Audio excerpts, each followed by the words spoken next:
रहेगी? राजीव जी, मैं बीजेपी की तो नहीं जानता हूं, लेकिन मोदी और अमित शाह बहुत दबाव में हैं और उस दबाव का नतीजा ही आप देख रहे हैं कि जो टीवी मीडिया में चल रहा है।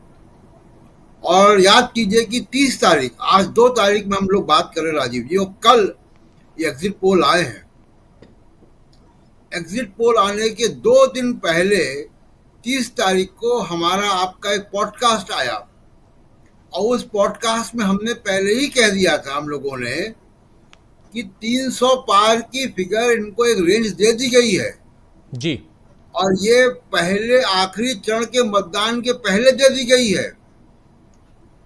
वो तारीख और समय के समेत डीबी लाइव के चैनल पे वो पॉडकास्ट मौजूद है, जी। उसको देखा जा सकता है। वो दी जा चुकी थी और इसीलिए ये आया। जो आप गलतियां बता रहे हैं कि हरियाणा में 10 सीटों के बावजूद वो 16 सीटें दे रहे हैं, एलजेपी ने जितनी सीटों पर चुनाव नहीं लड़ा उससे ज्यादा सीटें उनको दे रहे हैं, शिवसेना एक नाथ शिंदे को उससे ज्यादा सीटें दे रहे हैं जितनी सीटों पे चुनाव नहीं लड़ा उन्होंने। ये सब चीजें ये बता रहा है कि कितनी हड़बड़ी में ये काम हुआ है।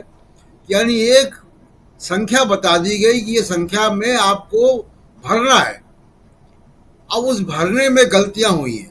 एग्जिट पोल आपने भी बनाया है और जहां तक मेरी जानकारी है कि डीबी लाइव का एग्जिट पोल की वीडियो रिकॉर्डिंग भी है। जी। मैं तो चाहूंगा कि उसको भी जो है कल तक दिखा दिया जाए। बिल्कुल बिल्कुल।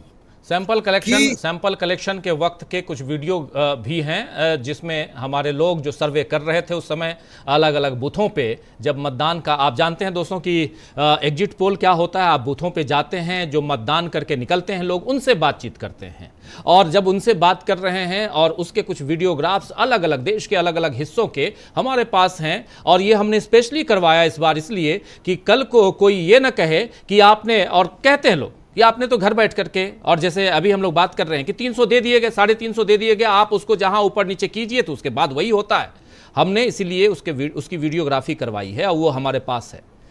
जी प्रशांत जी, मैं तो मतलब यहाँ से चैलेंज भी करता हूँ कि जो गोदी मीडिया के सर्वे चले हैं वो अपनी वीडियो रिकॉर्डिंग दिखाएं कि उन्होंने सर्वे कहाँ किए हैं। इन्हीं में से कुछ जो सर्वे कंपनियां हैं उनके जो बड़े अधिकारी हैं उनके शाम के 5 बजे तक के ट्वीट कुछ और थे। चुनाव खत्म होने से पहले वो टीवी चैनलों में बैठ के कुछ और बातें कर रहे थे और उसके बाद कल की शाम को उन्होंने कुछ और बात की। तो उससे लग रहा है कि बहुत दबाव है।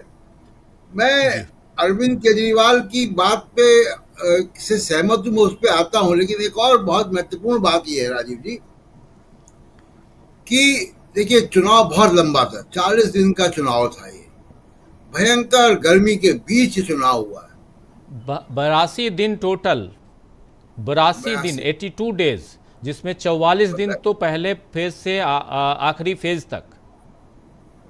आप देख लीजिए, एक 19 लंबा। अप्रैल को जी। पहला 19 अप्रैल को पहला जो है चरण का मतदान हुआ है जी। और हम जून में बात कर रहे हैं, 2 जून को बात कर रहे हैं राजीव जी। इतना लंबा चुनाव, इतनी 45, 47, 50 डिग्री, 52 डिग्री टेम्परेचर पे 80 साल का रिकॉर्ड टूट गया दिल्ली का, तब ये चुनाव हो रहा है। नेता, पॉलिटिकल वर्कर, उनके बड़े नेता, मझोले नेता, पॉलिटिकल वर्कर सब थक गए। और आमतौर पर क्या होता है कि जब चुनाव खत्म होता है तो एक शिथिलता आती है पॉलिटिकल पार्टी में, नेता भी जरा थोड़ा आराम करता है। कल के एग्जिट पोल ने सबको जगा दिया जी। और अब उसका असर हमको आपको ये दिखाई देगा कि सब कल जब परसों काउंटिंग होगी 4 तारीख को तो बेहद चौकन्ना होकर बैठेंगे, एक एक वोट की गिनती करेंगे।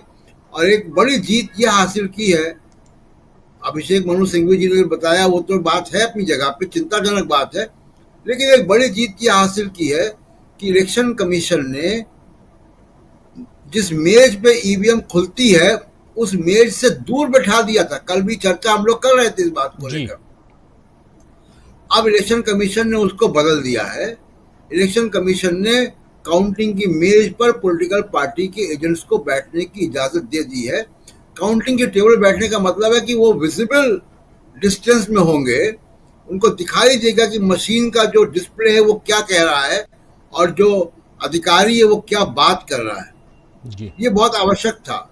तो ये सारी जो बेईमानियां हैं, 17C का फॉर्म है, उनकी ट्रेनिंग लगातार चल रही है, वो काउंटिंग सेंटर्स के बाहर जमावड़ा होगा, वो सब बातें हैं। अरविंद केजरीवाल की एक बात से मैं सहमत हूँ राजीव जी। जी। दो तीन बात।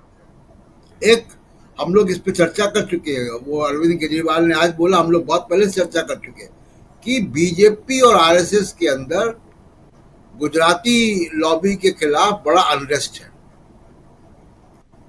और वो अनरेस्ट उबल जाता पहले ही, काउंटिंग के पहले ही उबल जाता और बगावत हो जाती बीजेपी के अंदर। उसको रोकने के लिए ये काम हुआ है। दूसरा कि श्रवण गर्ग जी ने और हमने कई बार चर्चा आप क्या की है कि स्टॉक मार्केट में 10 लाख करोड़ निकल चुका है। ये कौन लोग हैं जिन्होंने पैसा निकाला? कुछ रिपोर्टें तो ऐसी भी हैं कि जो डिफेंस के इन्वेस्टर्स हैं, डिफेंस सेक्टर के, उनका पैसा इन एग्जिट पोल कंपनी में भी लगा हुआ है। उसके अलावा देखिए, शेयर मार्केट में मई 6 से लेकर मई 31 तक, मई 6 से मई 31 तक बॉम्बे स्टॉक मार्केट में 11 दिन वो लाल निशान पे बंद हुआ है। जी।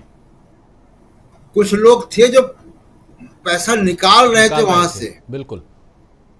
कल सोमवार है, एग्जिट पोल का असर स्टॉक मार्केट में दिखाई देगा। वो लोग कल बढ़े हुए दाम पे उस शेयर्स को निकालेंगे जो लाल निशान वाले पे खरीद रहे थे, जिन्होंने 72,000 या 72,000 पे खरीदा है। वो कल 75 के ऊपर जब जाएगा स्टॉक मार्केट तो खरीदेंगे। ये बड़े कारण है। दूसरा सबसे बड़ा कारण है कि साइकोलॉजिकल वॉरफेयर है ये, कि जनता को, समर्थकों को, जिन्होंने मतदाता है उनको ही जो है आप मनोवैज्ञानिक ढंग से उनको आप निष्क्रिय कर दो कि एग्जिट पोल तो ये कह रहे हैं। तो ये सारी मंशा है और मुझे लगता है कि अब पॉलिटिकल पार्टीज और अलर्ट है और चुनाव का नतीजा वैसा ही होगा, लगभग जैसा कि एग्जिट पोल आपका है उसके हिसाब से जाएगा। राजीव जी। जी। जी। ऐसी उम्मीद है क्योंकि जो ग्राउंड रिपोर्ट है, जो आप लोगों से बात करते हैं और एक्चुअल चीज़ें आप लेके आते हैं,